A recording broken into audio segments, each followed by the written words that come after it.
आप सुन रहे हैं जगत गुरु तत्वदर्शी संत रामपाल जी महाराज द्वारा लिखित पुस्तक गीता तेरा ज्ञान अमृत का पेज नंबर 140। हिंदी अनुवाद। हे मात ब्रह्मा, मैं तथा शिव तुम्हारे ही प्रभाव से जन्मवान हैं, नित्य नहीं हैं, अर्थात हम अविनाशी नहीं हैं। फिर अन्य इंद्रादि दूसरे देवता किस प्रकार नित्य हो सकते हैं? तुम ही अविनाशी हो, प्रकृति तथा सनातनी देवी हो। पृष्ठ 11-12 अध्याय 5 श्लोक 8। यदि दयार्ग्रमना न सदाम्बिके कथमेहम विहितः च तमोगुणः कमलजश्च रजोगुण संभवः सुविहितः किमु सत्वगुणो हरियः। अनुवाद। भगवान शंकर बोले, हे मात, यदि हमारे ऊपर आप दयायुक्त हो तो मुझे तमोगुण क्यों बनाया? कमल से उत्पन्न ब्रह्मा को रजोगुण किस लिए बनाया तथा विष्णु को सत्गुण क्यों बनाया, अर्थात जीवों के जन्म मृत्यु रूपी दुष्कर्म में क्यों लगाया? श्लोक 12। रमे से स्वप्तिन पुरुषम सदा तव गतिम न ही वह विद्म शिवे। हिंदी। अपने पति पुरुष अर्थात काल भगवान के साथ सदा भोग विलास करती रहती हो, आपकी गति कोई नहीं जानता। निष्कर्ष। उपरोक्त प्रमाणों से प्रमाणित हुआ कि रजगुण ब्रह्मा, सतगुण विष्णु तथा तमगुण शिव है। ये तीनों नाशवान हैं। दुर्गा का पति ब्रह्म यानी काल है, यह उसके साथ भोग विलास करता है। ब्रह्म यानी काल की अव्यक्त रहने की प्रतिज्ञा। सूक्ष्म वेद से शेष सृष्टि रचना। तीनों पुत्रों की उत्पत्ति के पश्चात ब्रह्म ने अपनी पत्नी दुर्गा यानी प्रकृति से कहा, मैं प्रतिज्ञा करता हूँ कि भविष्य में मैं किसी को अपने वास्तविक रूप में दर्शन नहीं दूंगा, जिस कारण से मैं अव्यक्त माना जाऊंगा। दुर्गा से कहा कि आप मेरा भेद किसी को मत देना, मैं गुप्त रहूंगा। दुर्गा ने पूछा कि क्या आप अपने पुत्रों को भी दर्शन नहीं दोगे? ब्रह्म ने कहा, मैं अपने पुत्रों को तथा अन्य को किसी भी साधना से दर्शन नहीं दूंगा, यह मेरा अटल नियम रहेगा। दुर्गा ने कहा, यह तो आपका उत्तम नियम नहीं है जो आप अपनी संतान से भी छुपे रहोगे। तब काल ने कहा, दुर्गा मेरी विवशता है, मुझे 1,00,000 मानव शरीरधारी प्राणियों का आहार करने का श्राप लगा है। यदि मेरे पुत्रों यानी ब्रह्मा, विष्णु, महेश को पता लग गया तो ये उत्पत्ति, स्थिति तथा संहार का कार्य नहीं करेंगे, इसलिए यह मेरा अनुत्तम नियम सदा रहेगा।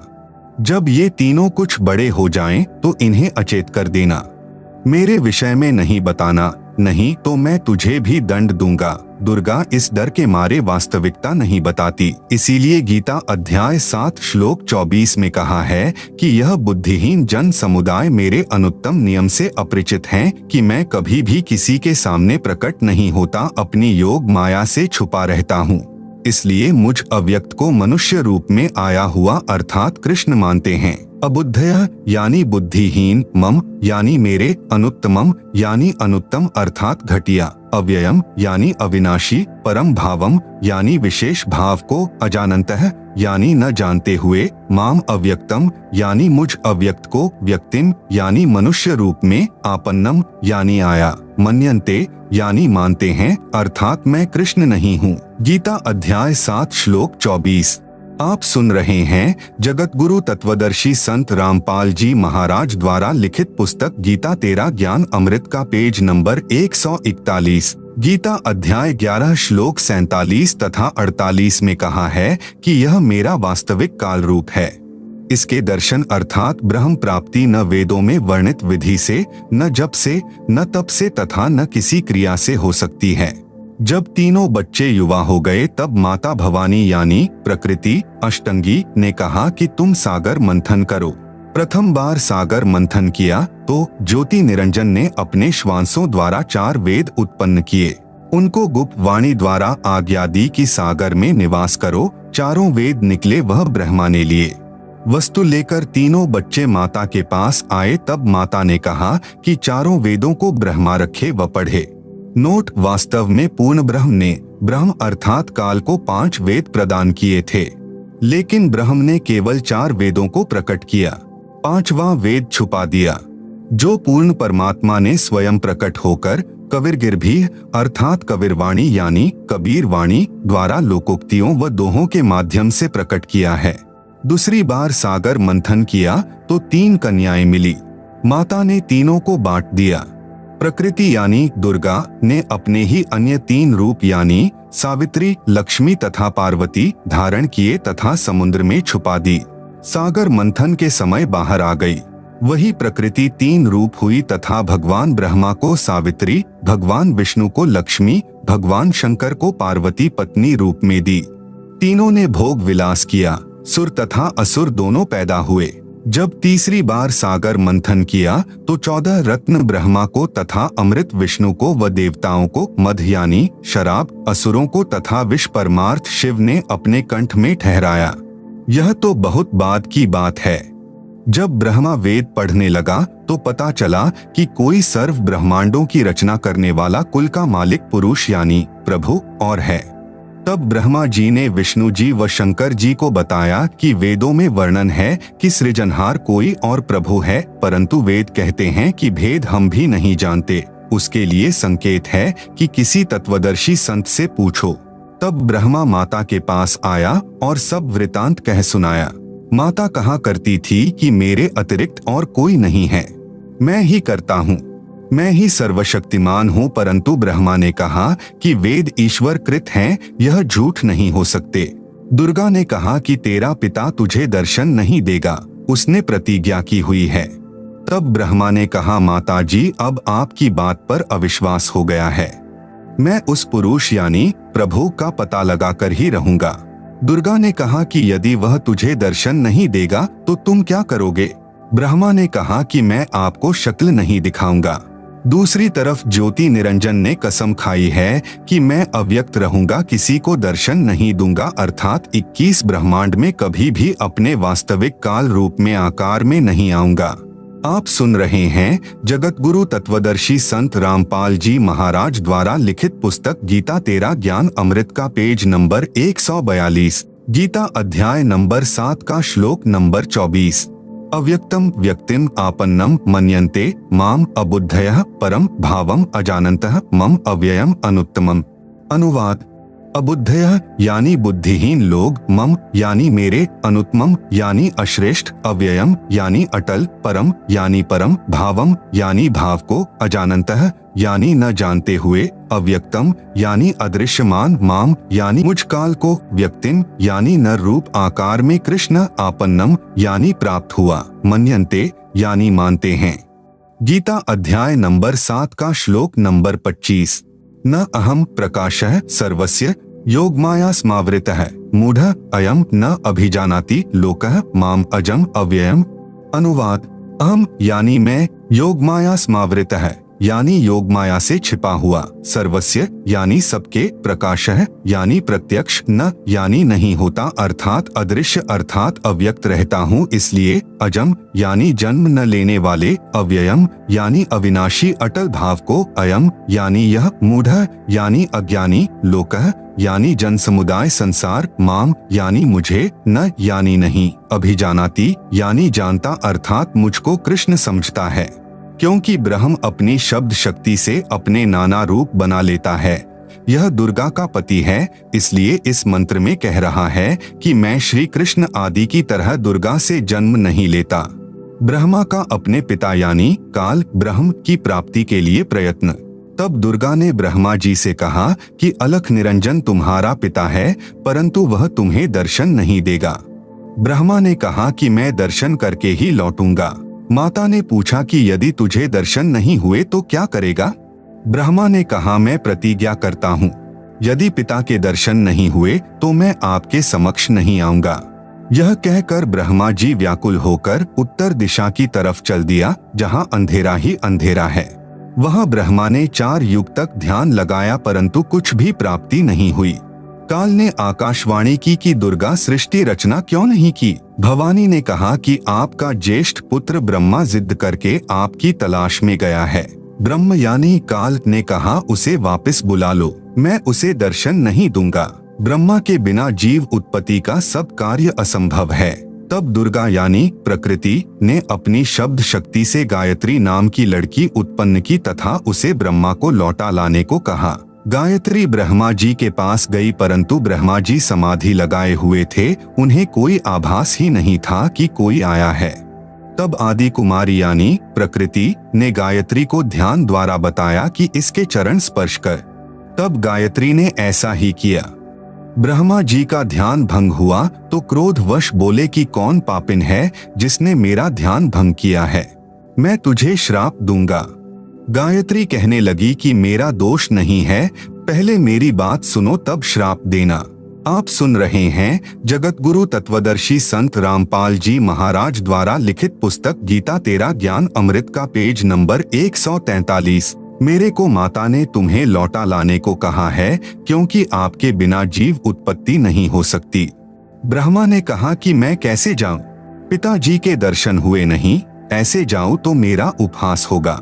यदि आप माता जी के समक्ष यह कह दें कि ब्रह्मा को पिता यानी ज्योति निरंजन के दर्शन हुए हैं, मैंने अपनी आंखों से देखा है, तो मैं आपके साथ चलूं। तब गायत्री ने कहा कि आप मेरे साथ संभोग यानी सेक्स करोगे तो मैं आपकी झूठी साक्षी यानी गवाही भरूंगी।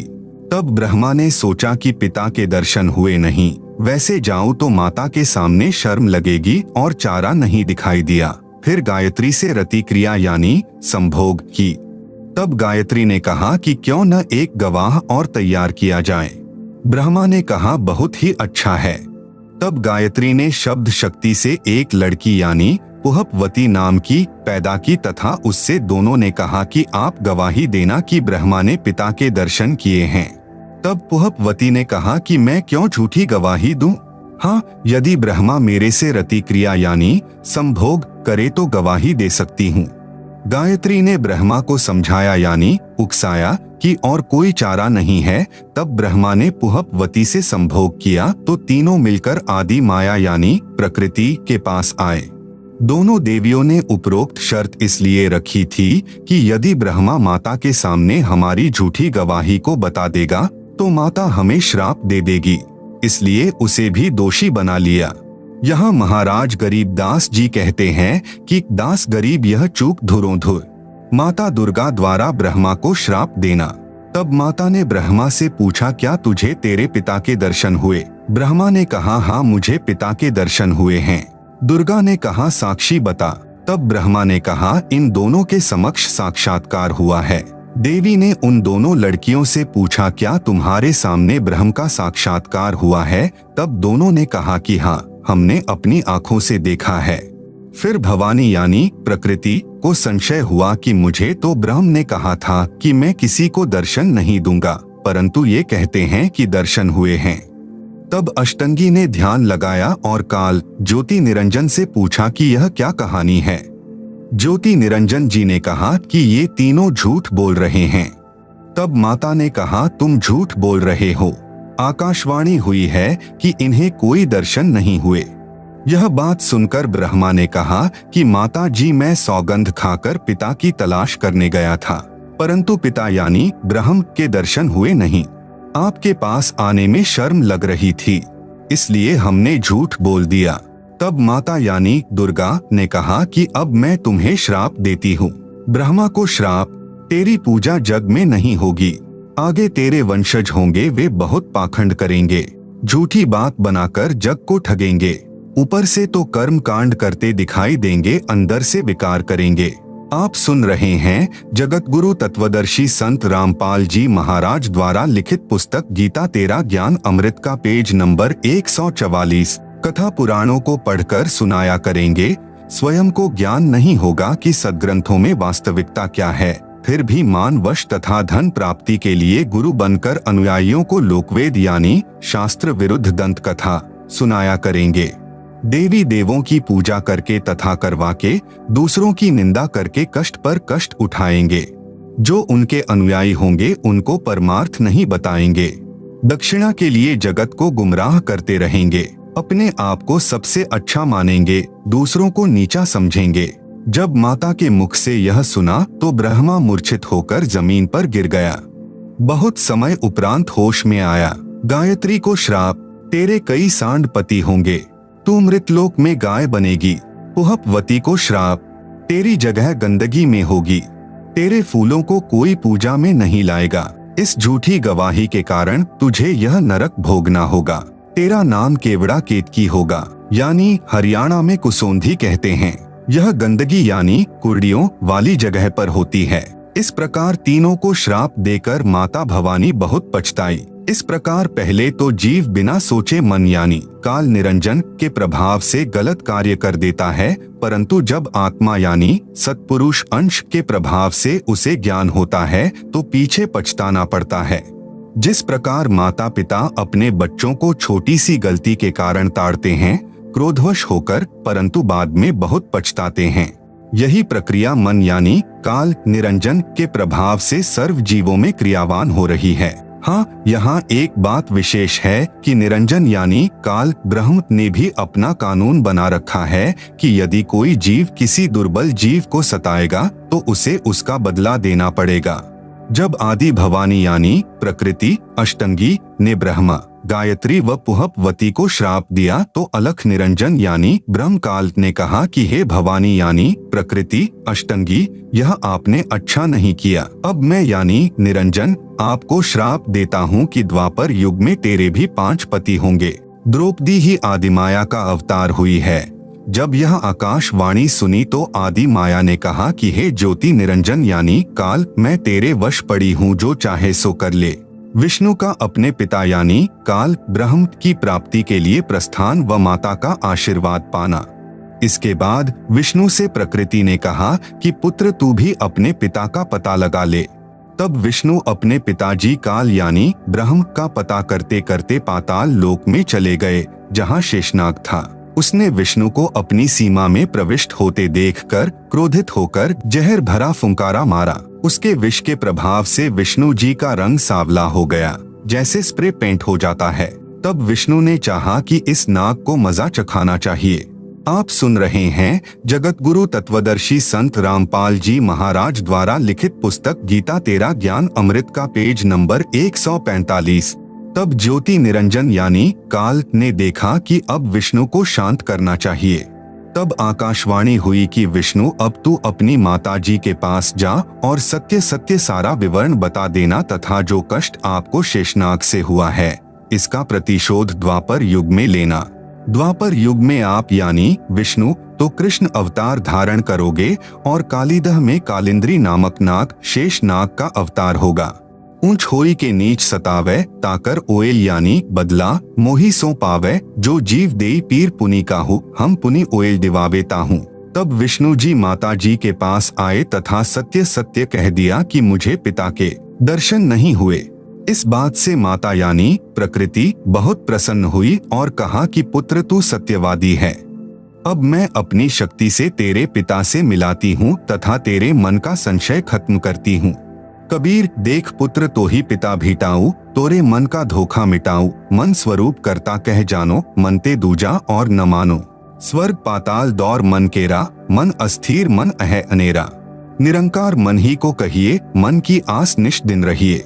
देखूं पलटी शून्य मह ज्योति, जहाँ पर झिलमिल झालर होती। इस प्रकार माता यानी अष्टंगी प्रकृति ने विष्णु से कहा कि मन ही जग का करता है, यही ज्योति निरंजन है। ध्यान में जो 1000 ज्योतियां नजर आती हैं, वही उसका रूप है। जो शंख घंटा आदि का बाजा सुना, यह महास्वर्ग में निरंजन का ही बज रहा है। तब माता यानी अष्टंगी प्रकृति ने कहा कि हे पुत्र, तुम सब देवों के सरताज हो और तेरी हर कामना व कार्य मैं पूर्ण करूंगी। तेरी पूजा सर्व जग में होगी। आपने मुझे सच सच बताया है। काल के 21 ब्रह्मांडों के प्राणियों की विशेष आदत है कि अपनी व्यर्थ महिमा बनाता है। जैसे दुर्गा जी श्री विष्णु जी को कह रही है कि तेरी पूजा जग में होगी। मैंने तुझे तेरे पिता के दर्शन करा दिए। दुर्गा ने केवल प्रकाश दिखाकर श्री विष्णु जी को बहका दिया। श्री विष्णु जी भी प्रभु की यही स्थिति अपने अनुयायियों को समझाने लगे कि परमात्मा का केवल प्रकाश दिखाई देता है, परमात्मा निराकार है। इसके बाद आदि भवानी रुद्र यानी महेश जी के पास गई तथा कहा कि महेश तू भी कर ले अपने पिता की खोज। तेरे दोनों भाइयों को तो तुम्हारे पिता के दर्शन नहीं हुए, उनको जो देना था वह प्रदान कर दिया है, अब आप मांगो जो मांगना है। तब महेश ने कहा कि हे जननी, मेरे दोनों बड़े भाइयों को पिता के दर्शन नहीं हुए, फिर प्रयत्न करना व्यर्थ है।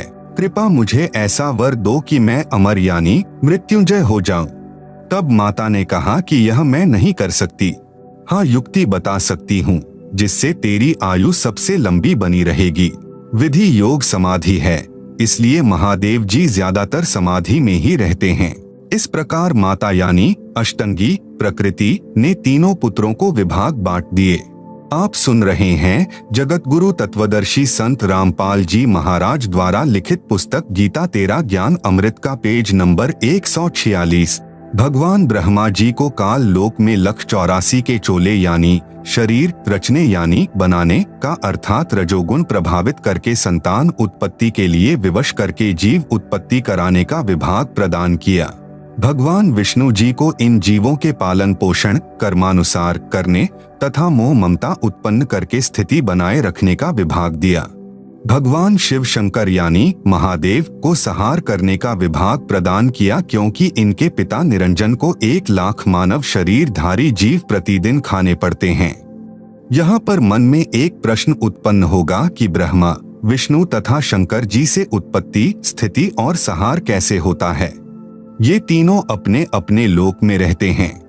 जैसे आजकल संचार प्रणाली को चलाने के लिए उपग्रहों को ऊपर आसमान में छोड़ा जाता है और वे नीचे पृथ्वी पर संचार प्रणाली को चलाते हैं, ठीक इसी प्रकार ये तीनों देव जहां भी रहते हैं, इनके शरीर से निकलने वाले सूक्ष्म गुण की तरंगे तीनों लोकों में अपने आप हर प्राणी पर प्रभाव बनाए रहती है। उपरोक्त विवरण एक ब्रह्मांड में ब्रह्म यानी काल की रचना का है। ऐसे ऐसे क्षर पुरुष यानी काल के 21 ब्रह्मांड हैं, परंतु क्षर पुरुष यानी काल स्वयं व्यक्त अर्थात वास्तविक शरीर रूप में सबके सामने नहीं आता। उसी को प्राप्त करने के लिए तीनों देवों यानी ब्रह्मा जी, विष्णु जी, शिव जी को वेदों में वर्णित विधि अनुसार भरसक साधना करने पर भी ब्रह्म यानी काल के दर्शन नहीं हुए। बाद में ऋषियों ने वेदों को पढ़ा, उसमें लिखा है कि अग्नेय तनूर असि, पवित्र यजुर्वेद अध्याय 1 मंत्र 15 परमेश्वर सशरीर है, तथा पवित्र यजुर्वेद अध्याय 5 मंत्र 1 में लिखा है कि अग्नेय तनूर असि विष्णवे त्वा सोमस्य तनूर असि।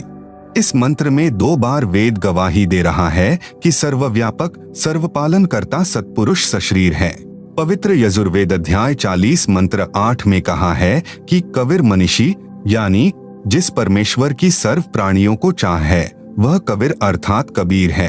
उसका शरीर बिना नाड़ी यानी अस्नाविरम का है। शुक्रम यानी वीर्य से बनी 5 तत्व से बनी भौतिक अकायम यानी काया रहित है।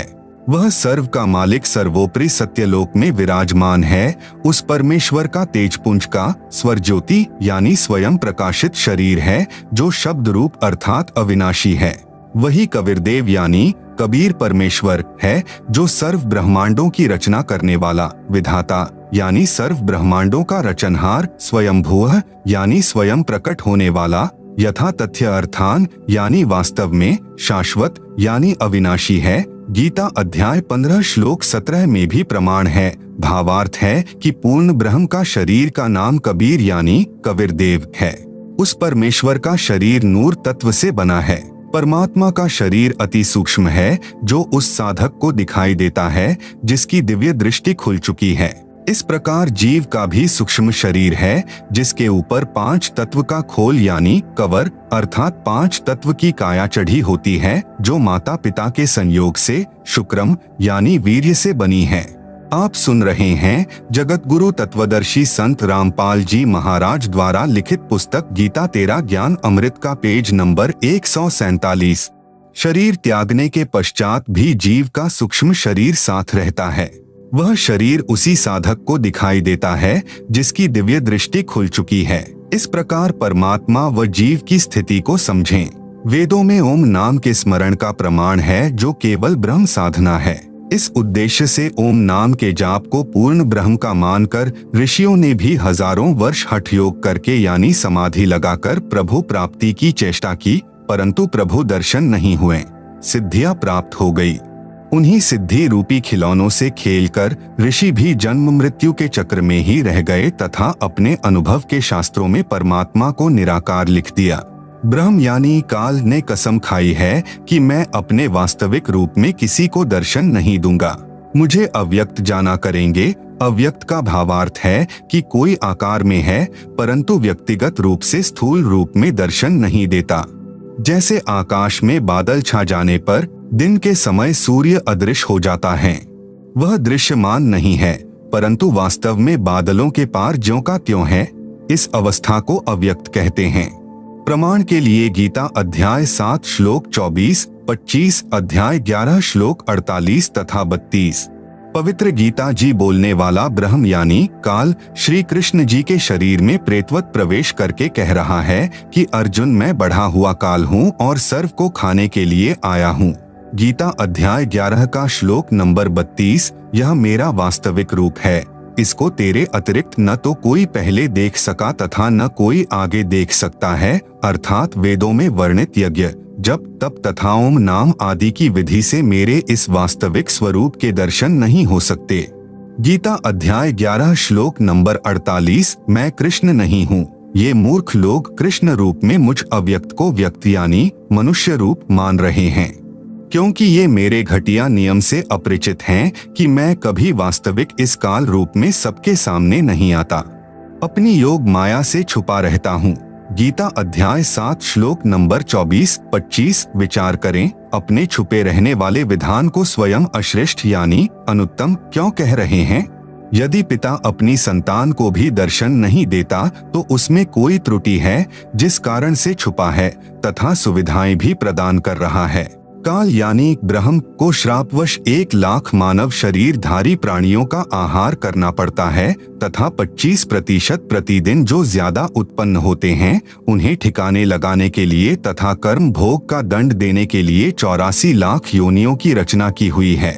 यदि सबके सामने बैठकर किसी की पुत्री, किसी की पत्नी, किसी के पुत्र, माता पिता को खाएगा तो सर्व को ब्रह्म से घृणा हो जाए तथा जब भी कभी पूर्ण परमात्मा कविरग्नि यानी कबीर परमेश्वर स्वयं आए या अपना कोई संदेशवाहक यानी दूत भेजे तो सर्व प्राणी सत्य भक्ति करके काल के जाल से निकल जाएं। जगत गुरु तत्वदर्शी संत रामपाल जी महाराज द्वारा लिखित पुस्तक गीता तेरा ज्ञान अमृत का पेज नंबर 148 पर ब्रह्मलोक का लघु चित्र तथा पेज नंबर 149 पर ज्योति निरंजन यानी काल ब्रह्म के लोक यानी 21 ब्रह्मांड का लघु चित्र दिया गया है, जिसे आप पुस्तक में देख सकते हैं।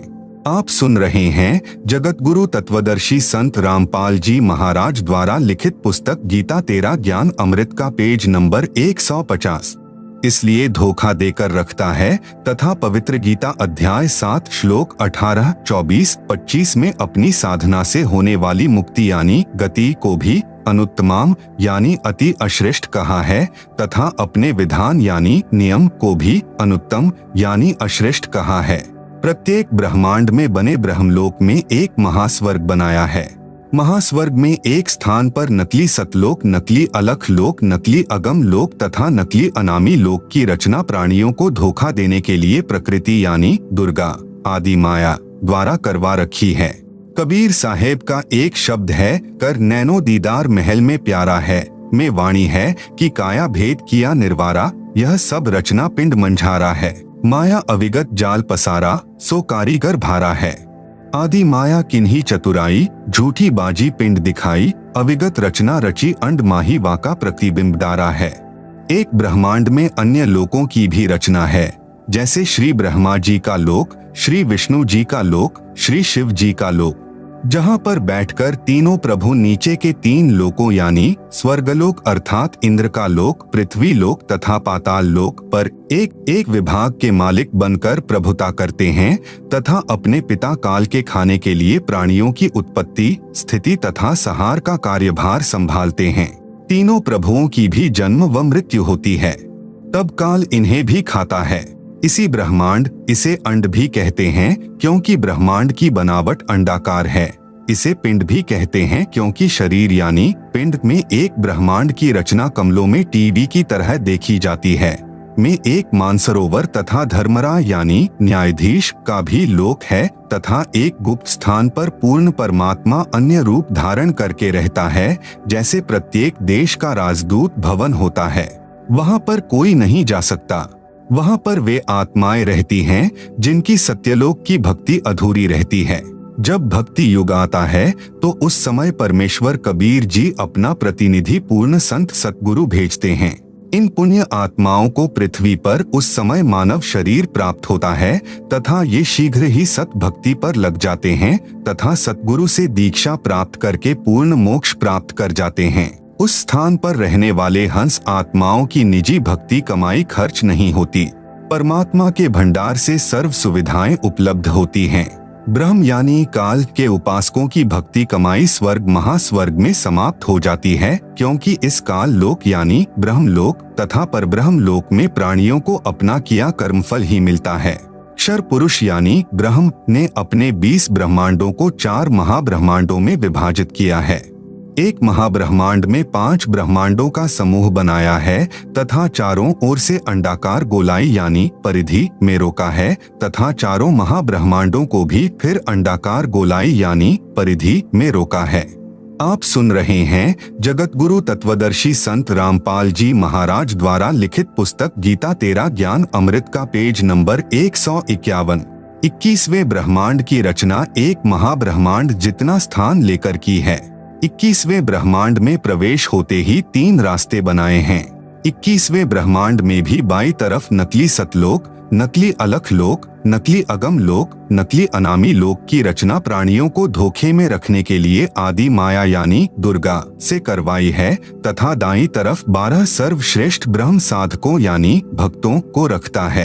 फिर प्रत्येक युग में उन्हें अपने संदेश वाहक यानी संत सतगुरु बनाकर पृथ्वी पर भेजता है, जो शास्त्र विधि रहित साधना व ज्ञान बताते हैं तथा स्वयं भी भक्तिहीन हो जाते हैं तथा अनुयायियों को भी काल जाल में फंसा जाते हैं। फिर वे गुरुजी तथा अनुयायी दोनों ही नरक में जाते हैं। फिर सामने एक ताला लगा रखा है, वह रास्ता काल यानी ब्रह्म के निज लोक में जाता है, जहाँ पर यह ब्रह्म यानी काल अपने वास्तविक मानव सदृश काल रूप में रहता है। इसी स्थान पर एक पत्थर की टुकड़ी तवे के आकार की यानी चपाती पकाने की लोहे की गोल प्लेट सी होती है, स्वतः गर्म रहती है, जिस पर 1 लाख मानव शरीरधारी प्राणियों के सूक्ष्म शरीर को भूनकर उनमें से गंदगी निकाल कर खाता है। उस समय सर्व प्राणी बहुत पीड़ा अनुभव करते हैं तथा हाहाकार मच जाती है। फिर कुछ समय उपरांत वे बेहोश हो जाते हैं, जीव मरता नहीं। फिर धर्मराय के लोक में जाकर कर्माधार से अन्य जन्म प्राप्त करते हैं तथा जन्म मृत्यु का चक्कर बना रहता है। उपरोक्त सामने लगा ताला ब्रह्म यानी काल केवल अपने आहार वाले प्राणियों के लिए कुछ क्षण के लिए खोलता है। पूर्ण परमात्मा के सत्य नाम व सार नाम से यह ताला स्वयं खुल जाता है। ऐसे काल का जाल पूर्ण परमात्मा कबीरदेव यानी कबीर साहेब ने स्वयं ही अपने निजी भक्त धर्मदास जी को समझाया। परब्रह्म के 7 संख ब्रह्मांडों की स्थापना कबीर परमेश्वर यानी कबीरदेव ने आगे बताया है कि परब्रह्म यानी अक्षर पुरुष ने अपने कार्य में गफलत की, क्योंकि यह मानसरोवर में सो गया तथा जब परमेश्वर यानी मैंने अर्थात कबीर साहेब ने उस सरोवर में अंडा छोड़ा तो अक्षर पुरुष यानी परब्रह्म ने उसे क्रोध से देखा। इन दोनों अपराधों के कारण इसे भी 7 संख ब्रह्मांडों सहित सतलोक से बाहर कर दिया। अन्य कारण अक्षर पुरुष यानी परब्रह्म अपने साथी ब्रह्म यानी क्षर पुरुष की विदाई में व्याकुल होकर परमपिता कबीरदेव यानी कबीर परमेश्वर की याद भूलकर उसी को याद करने लगा तथा सोचा कि क्षर पुरुष यानी ब्रह्म तो बहुत आनंद मना रहा होगा, वह स्वतंत्र राज्य करेगा, मैं पीछे रह गया। तथा अन्य कुछ आत्माएं जो परब्रह्म के साथ 7 संख ब्रह्मांडों में जन्म मृत्यु का कर्मदंड भोग रही हैं, उन हंस आत्माओं की विदाई की याद में खो गई जो ब्रह्म यानी काल के साथ 21 ब्रह्मांडों में फंसी हैं तथा पूर्ण परमात्मा सुखदायी कबीरदेव की याद भुला दी। आप सुन रहे हैं जगत गुरु तत्वदर्शी संत रामपाल जी महाराज द्वारा लिखित पुस्तक गीता तेरा ज्ञान अमृत का पेज नंबर 152। परमेश्वर कबीरदेव के बार बार समझाने पर भी आस्था कम नहीं हुई। परब्रह्म यानी अक्षर पुरुष ने सोचा कि मैं भी अलग स्थान प्राप्त करूं तो अच्छा रहे। यह सोचकर राज्य प्राप्ति की इच्छा से सारनाम का जाप प्रारंभ कर दिया। इसी प्रकार अन्य आत्माओं ने यानी जो परब्रह्म के साथ संख ब्रह्मांडों में फंसी हैं, सोचा कि वे जो ब्रह्म के साथ आत्माएं गई हैं वे तो वहां मौज मस्ती मनाएंगे, हम पीछे रह गए। परब्रह्म के मन में यह धारणा बनी कि क्षर पुरुष अलग होकर बहुत सुखी होगा। यह विचार कर अंतरात्मा से भिन्न स्थान प्राप्ति की ठान ली। परब्रह्म यानी अक्षर पुरुष ने हठ योग नहीं किया, परंतु केवल अलग राज्य प्राप्ति के लिए सहज ध्यान योग विशेष कसक के साथ करता रहा। अलग स्थान प्राप्त करने के लिए पागलों की तरह विचरने लगा, खाना पीना भी त्याग दिया। अन्य कुछ आत्माएं जो पहले काल ब्रह्म के साथ गई आत्माओं के प्रेम में व्याकुल थी, वे अक्षर पुरुष के वैराग्य पर आसक्त होकर उसे चाहने लगी। पूर्ण प्रभु के पूछने पर परब्रह्म ने अलग स्थान मांगा तथा कुछ हंसात्माओं के लिए भी याचना की। तब कबीर देव ने कहा कि जो आत्मा आपके साथ स्वेच्छा से जाना चाहें उन्हें भेज देता हूँ। पूर्ण प्रभु ने पूछा कि कौन हंस आत्मा परब्रह्म के साथ जाना चाहता है, सहमति व्यक्त करे। बहुत समय उपरांत एक हंस ने स्वीकृति दी, फिर देखा देखी उन सर्व आत्माओं ने भी सहमति व्यक्त कर दी। सर्वप्रथम स्वीकृति देने वाले हंस को स्त्री रूप बनाया, उसका नाम ईश्वरी माया यानी प्रकृति सुरती रखा तथा अन्य आत्माओं को उस ईश्वरी माया में प्रवेश करके अचिंत द्वारा अक्षर पुरुष यानी परब्रह्म के पास भेजा। पतिव्रता पद से गिरने की सजा पाई। कई युगों तक दोनों साथ संख ब्रह्मांडों में रहे, परंतु परब्रह्म ने दुर्व्यवहार नहीं किया। ईश्वरी माया की स्वेच्छा से अंगीकार किया तथा अपनी शब्द शक्ति द्वारा नाखूनों से स्त्री इंद्री यानी योनि बनाई। ईश्वरी देवी की सहमति से संतान उत्पन्न की। इसलिए परब्रह्म के लोक यानी 7 संख ब्रह्मांडों में प्राणियों को तप्तशिला का कष्ट नहीं है तथा वहाँ पशु पक्षी भी ब्रह्म लोक के देवों से अच्छे चरित्र युक्त हैं। आयु भी बहुत लंबी है, परंतु जन्म मृत्यु कर्माधार पर कर्मदंड तथा परिश्रम करके ही उदर पूर्ति होती है। स्वर्ग तथा नरक भी ऐसे ही बने हैं। परब्रह्म यानी अक्षर पुरुष को 7 संख ब्रह्मांड उसके इच्छा रूपी भक्ति ध्यान अर्थात सहज समाधि विधि से की उसकी कमाई के प्रतिफल में प्रदान किए तथा सत्यलोक से भिन्न स्थान पर गोलाकार परिधि में बंद करके 7 संख ब्रह्मांडों सहित अक्षर ब्रह्म व ईश्वरी माया को निष्कासित कर दिया। पूर्ण ब्रह्म यानी सत्पुरुष असंख्य ब्रह्मांडों जो सत्यलोक आदि में हैं तथा ब्रह्म के 21 ब्रह्मांडों तथा परब्रह्म के 7 संख ब्रह्मांडों का भी प्रभु यानी मालिक है, अर्थात परमेश्वर कबीरदेव कुल का मालिक है। आप सुन रहे हैं जगत गुरु तत्वदर्शी संत रामपाल जी महाराज द्वारा लिखित पुस्तक गीता तेरा ज्ञान अमृत का पेज नंबर 153। श्री ब्रह्मा जी, श्री विष्णु जी तथा श्री शिव जी आदि के 4 भुजाएं तथा 16 कलाएं हैं तथा प्रकृति देवी यानी दुर्गा की 8 भुजाएं हैं तथा 64 कलाएं हैं। ब्रह्म यानी क्षर पुरुष की 1000 भुजाएं हैं तथा 1000 कलाएं हैं तथा 21 ब्रह्मांडों का प्रभु है। परब्रह्म यानी अक्षर पुरुष की 10,000 भुजाएं हैं तथा 10,000 कला हैं तथा 7 संख ब्रह्मांडों का प्रभु है। पूर्ण ब्रह्म यानी परम अक्षर पुरुष अर्थात सत्पुरुष की असंख्य भुजाएं तथा असंख्य कलाएं हैं तथा ब्रह्म के 21 ब्रह्मांड व परब्रह्म के 7 संख ब्रह्मांडों सहित असंख्य ब्रह्मांडों का प्रभु है। प्रत्येक प्रभु अपनी सर्व भुजाओं को समेटकर केवल 2 भुजाएं भी रख सकते हैं तथा जब चाहे सर्व भुजाओं को भी प्रकट कर सकते हैं। पूर्ण परमात्मा परब्रह्म के प्रत्येक ब्रह्मांड में भी अलग स्थान बनाकर अन्य रूप में गुप्त रहता है। यूं समझो जैसे एक घूमने वाला कैमरा बाहर लगा देते हैं तथा अंदर टीवी यानी टेलीविजन रख देते हैं। टीवी पर बाहर का सर्व दृश्य नजर आता है तथा दूसरा टीवी बाहर रखकर अंदर का कैमरा स्थायी करके रख दिया जाए। उसमें केवल अंदर बैठे प्रबंधक का चित्र दिखाई देता है, जिससे सर्व कर्मचारी सावधान रहते हैं। इसी प्रकार पूर्ण परमात्मा अपने सतलोक में बैठकर सर्व को नियंत्रित किए हुए हैं तथा प्रत्येक ब्रह्मांड में भी सतगुरु कबीरदेव विद्यमान रहते हैं, जैसे सूर्य दूर होते हुए भी अपना प्रभाव अन्य लोकों में बनाए हुए है। आप सुन रहे हैं जगत गुरु तत्वदर्शी संत रामपाल जी महाराज द्वारा लिखित पुस्तक गीता तेरा ज्ञान अमृत का पेज नंबर 154। पवित्र अथर्ववेद में सृष्टि रचना का प्रमाण। अथर्ववेद कांड नंबर 4 अनुवाक नंबर 1 मंत्र नंबर 1। ब्रह्म जज्ञानम प्रथमम पुरस्ताद विसीमतः सुरुचोवेन आवह स बुधन्या उपमा अस्य विष्ठाः सतश्च योनिम सतश्च विवह।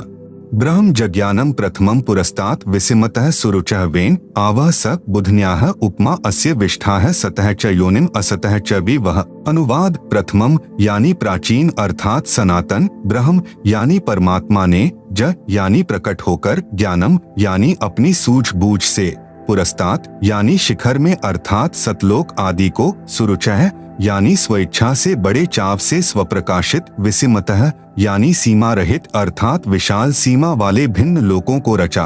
उस वेनः यानी जुलाहे ने ताने अर्थात कपड़े की तरह बुनकर, आवह यानी सुरक्षित किया, च यानी तथा, सह यानी वह पूर्ण ब्रह्म ही सर्व रचना करता है, अस्य यानी इसलिए उसी, बुधन्याः यानी मूल मालिक ने, योनिम यानी मूलस्थान सत्यलोक की रचना की है, अस्य यानी इसके, उपमा यानी सदृश अर्थात मिलते जुलते, सतः यानी अक्षर पुरुष अर्थात परब्रह्म के लोक कुछ स्थायी, च यानी तथा, असतः यानी क्षर पुरुष के अस्थायी लोक आदि, विवह यानी आवास स्थान भिन्न, विष्ठाः यानी स्थापित किए।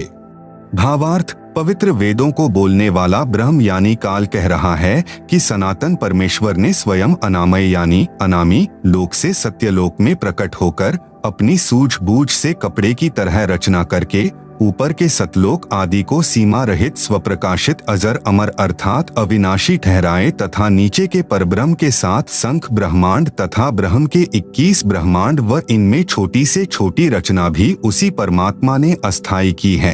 अथर्ववेद कांड नंबर 4 अनुवाक नंबर 1 मंत्र नंबर 2 यम पितया राष्ट्रयत्वग्रे प्रथमाय जनुषे भुवनेष्ठा है तस्मा एतम सुरुचम हवार्मह्यम धर्मम श्रीणान्तु प्रथमाय धास्यवे। यम पितया राष्ट्री एतु अग्रे प्रथमाय जनुषे भुवनेष्ठा तस्मा एतम सुरुचम हवार्मह्यम धर्मम श्रीणान्तु प्रथमाय धास्यवे। अनुवाद यम यानी इसी, पितृया यानी जगत पिता परमेश्वर ने, एतु यानी इस, अग्रे यानी सर्वोत्तम, प्रथमाय यानी सर्व से पहली माया परानंदनी, राष्ट्री यानी राजेश्वरी शक्ति अर्थात पराशक्ति जिसे आकर्षण शक्ति भी कहते हैं, को जनुषे यानी उत्पन्न करके, भुवनेष्ठाः यानी लोक स्थापना की, तस्मा यानी उसी परमेश्वर ने, सुरुचम यानी बड़े चाव के साथ स्वेच्छा से, एतम यानी इस, प्रथमाय यानी प्रथम उत्पत्ति की शक्ति अर्थात पराशक्ति के द्वारा, हवार्मह्यम यानी एक दूसरे के वियोग को रोकने अर्थात आकर्षण शक्ति के, श्रीणान्तु यानी गुरुत्व आकर्षण को परमात्मा ने आदेश दिया सदा रहो उस कभी समाप्त न होने वाले, धर्मम यानी स्वभाव से, धास्यवे यानी धारण करके ताने अर्थात कपड़े की तरह बुनकर रोके हुए हैं। आप सुन रहे हैं जगत गुरु तत्वदर्शी संत रामपाल जी महाराज द्वारा लिखित पुस्तक गीता तेरा ज्ञान अमृत का पेज नंबर 155। भावार्थ जगत पिता परमेश्वर ने अपनी शब्द शक्ति से राष्ट्रीय अर्थात सबसे पहली माया राजेश्वरी उत्पन्न की तथा उसी पराशक्ति के द्वारा एक दूसरे को आकर्षण शक्ति से रोकने वाले कभी न समाप्त होने वाले गुण से उपरोक्त सर्व ब्रह्मांडों को स्थापित किया है। अथर्ववेद कांड नंबर 4 अनुवाक नंबर 1 मंत्र नंबर 3 प्रयोजगे विद्वानस्य बंधुर्विश्वा देवानाम जनिमा विवक्ति ब्रह्म ब्रह्मण उज्जभार मध्यान्निचरुच्चैः स्वधा अभिप्रतस्थ प्रयोजगे विद्वानस्य बंधोः विश्वा देवानाम जनिमा विवक्ति ब्रह्म ब्रह्मण उज्जभार मध्यात् निचैः उच्चैः स्वधा अभिप्रतस्थ।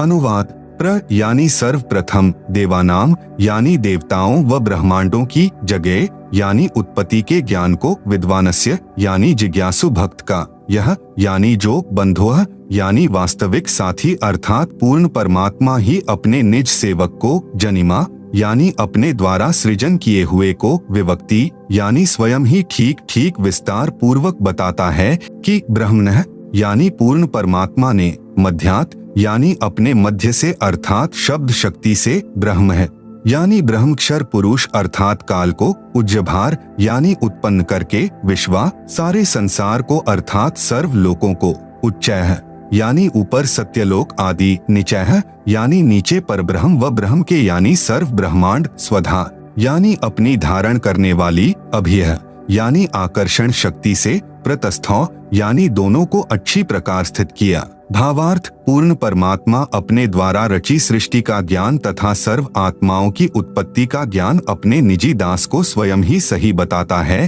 कि पूर्ण परमात्मा ने अपने मध्य अर्थात अपने शरीर से अपनी शब्द शक्ति के द्वारा ब्रह्म यानी क्षर पुरुष काल की उत्पत्ति की तथा सर्व ब्रह्मांडों को ऊपर सतलोक, अलखलोक, अगमलोक, अनामी लोक आदि तथा नीचे परब्रह्म के साथ संख ब्रह्मांड तथा ब्रह्म के 21 ब्रह्मांडों को अपनी धारण करने वाली आकर्षण शक्ति से ठहराया हुआ है। जैसे पूर्ण परमात्मा कबीर परमेश्वर यानी कबीरदेव ने अपने निजी सेवक अर्थात सखा श्री धर्मदास जी, आदरणीय गरीबदास जी आदि को अपने द्वारा रची सृष्टि का ज्ञान स्वयं ही बताया। उपरोक्त वेद मंत्र भी यही समर्थन कर रहा है। अथर्ववेद कांड नंबर 4 अनुवाक नंबर 1 मंत्र नंबर 4। स हि दिवः स पृथिव्या ऋतस्था मही क्षेमं रोदसी अकस्भायत महान मही अस्कभायत विजातः धाम सदम पार्थिवम चरजय। स हि दिवः स पृथिव्या ऋतस्था मही क्षेमं रोदसी अकस्भायत महान मही अस्कभायत विजातः धाम सदम पार्थिवम चरजय। आप सुन रहे हैं जगत गुरु तत्वदर्शी संत रामपाल जी महाराज द्वारा लिखित पुस्तक गीता तेरा ज्ञान अमृत का पेज नंबर 156। अनुवाद। सह यानी उसी सर्वशक्तिमान परमात्मा ने ही यानी निःसंदेह दिवह यानी ऊपर के चारों दिव्य लोक जैसे सत्यलोक, अलखलोक, अगम लोक तथा अनामी अर्थात अकह लोक अर्थात दिव्य गुणों युक्त लोकों को ऋतस्था यानी सत्य स्थिर अर्थात अजर अमर रूप से स्थिर किए। स यानी उन्हीं के समान पृथिव्या यानी नीचे के पृथ्वी वाले सर्व लोकों जैसे परब्रह्म के साथ संख तथा ब्रह्म काल के 21 ब्रह्मांड मही यानी पृथ्वी तत्व से क्षेमम यानी सुरक्षा के साथ अस्कभायत यानी ठहराया रोदसी यानी आकाश तत्व तथा पृथ्वी तत्व दोनों से ऊपर नीचे के ब्रह्मांडों को जैसे आकाश एक सूक्ष्म तत्व है। आकाश का गुण शब्द है।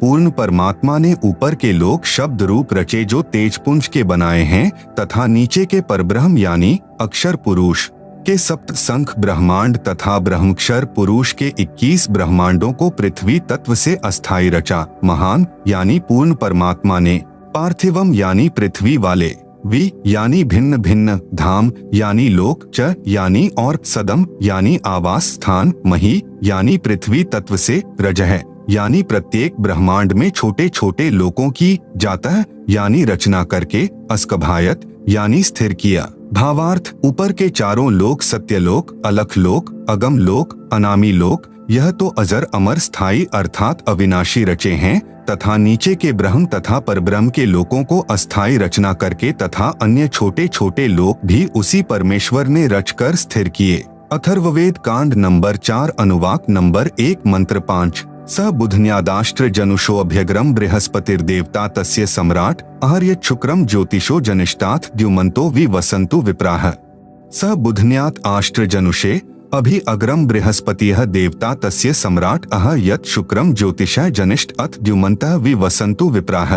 अनुवाद। सह यानी उसी, बुधन्यात यानी मूल मालिक से, अभि अग्रम यानी सर्वप्रथम स्थान पर, आष्ट्र यानी अष्टंगी माया दुर्गा अर्थात प्रकृति देवी, जनुषेह यानी उत्पन्न हुई क्योंकि नीचे के परब्रह्म व ब्रह्म के लोकों का प्रथम स्थान सतलोक है, यह तीसरा धाम भी कहलाता है। तस्य यानी इस दुर्गा का भी मालिक यही, सम्राट यानी राजाधिराज, बृहस्पतियः यानी सबसे बड़ा पति व जगत गुरु देवता यानी परमेश्वर है।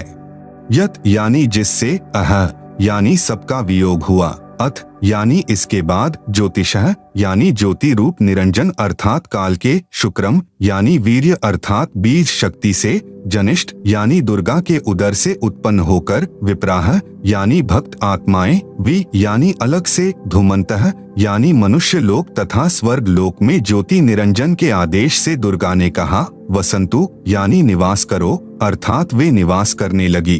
भावार्थ, पूर्ण परमात्मा ने ऊपर के चारों लोकों में से जो नीचे से सबसे प्रथम अर्थात सत्यलोक में आष्ट्रा अर्थात अष्टंगी यानी प्रकृति देवी दुर्गा की उत्पत्ति की। आप सुन रहे हैं जगत गुरु तत्वदर्शी संत रामपाल जी महाराज द्वारा लिखित पुस्तक गीता तेरा ज्ञान अमृत का पेज नंबर 157। यही राजाधिराज जगत गुरु पूर्ण परमेश्वर यानी सत्पुरुष है जिससे सबका वियोग हुआ है। फिर सर्व प्राणी ज्योति निरंजन यानी काल के वीर्य यानी बीज से दुर्गा यानी आष्ट्रा के गर्भ द्वारा उत्पन्न होकर स्वर्ग लोक व पृथ्वी लोक पर निवास करने लगे। अथर्ववेद कांड नंबर 4 अनुवाक नंबर 1 मंत्र 6। नूनम तदस्य काव्यो हिनोति महो देवस्य पूर्व्यस्य धाम एष जगे बहुभ्यः साकमित्था पूर्व अर्धे विशिते ससन्नु। नूनम तत् अस्य काव्यः महा देवस्य पूर्व्यस्य धाम हिनोति पूर्वे विशिते एष जगे बहुभ्यः साकम इत्था अर्धे ससन्नु। अनुवाद। नूनम यानी निसंदेह, तत् यानी वह पूर्ण परमेश्वर अर्थात तत् ब्रह्म ही, अस्य यानी इस, काव्य यानी भक्त आत्मा जो पूर्ण परमेश्वर की भक्ति विधिवत करता है को वापस, महा यानी सर्वशक्तिमान, देवस्य यानी परमेश्वर के, पूर्व्यस्य यानी पहले के, धाम यानी लोक में अर्थात सत्यलोक में, हिनोति यानी भेजता है, पूर्वे यानी पहले वाले, विशिते यानी विशेष चाहे हुए, एश यानी इस परमेश्वर को व जगे यानी सृष्टि उत्पत्ति के ज्ञान को जानकर, बहुभ्यः यानी बहुत आनंद, साकम यानी के साथ, अर्धे यानी आधा, ससन यानी सोता हुआ, इत्था यानी विधिवत इस प्रकार, नु यानी सच्ची आत्मा से स्तुति करता है। भावार्थ, वही पूर्ण परमेश्वर सत्य साधना करने वाले साधक को उसी पहले वाले स्थान यानी सत्यलोक में ले जाता है जहां से बिछुड़ कर आए थे। वहां उस वास्तविक सुखदायी प्रभु को प्राप्त करके खुशी से आत्मविभोर होकर मस्ती से स्तुति करता है कि हे परमात्मा, असंख्य जन्मों के भूले भटकों को वास्तविक ठिकाना मिल गया। इसी का प्रमाण पवित्र ऋग्वेद मंडल 10 सूक्त 90 मंत्र 16 में भी है। आप सुन रहे हैं जगत गुरु तत्वदर्शी संत रामपाल जी महाराज द्वारा लिखित पुस्तक गीता तेरा ज्ञान अमृत का पेज नंबर 158 पर ऊपर जड़ नीचे शाखा वाला उल्टा लटका हुआ संसार रूपी वृक्ष का चित्र दिया गया है, जिसे आप पुस्तक में देख सकते हैं। आप सुन रहे हैं जगत गुरु तत्वदर्शी संत रामपाल जी महाराज द्वारा लिखित पुस्तक गीता तेरा ज्ञान अमृत का पेज नंबर 159। आदरणीय गरीबदास जी को इसी प्रकार पूर्ण परमात्मा कबीरदेव यानी कबीर परमेश्वर स्वयं सत्य भक्ति प्रदान करके सत्यलोक लेकर गए थे।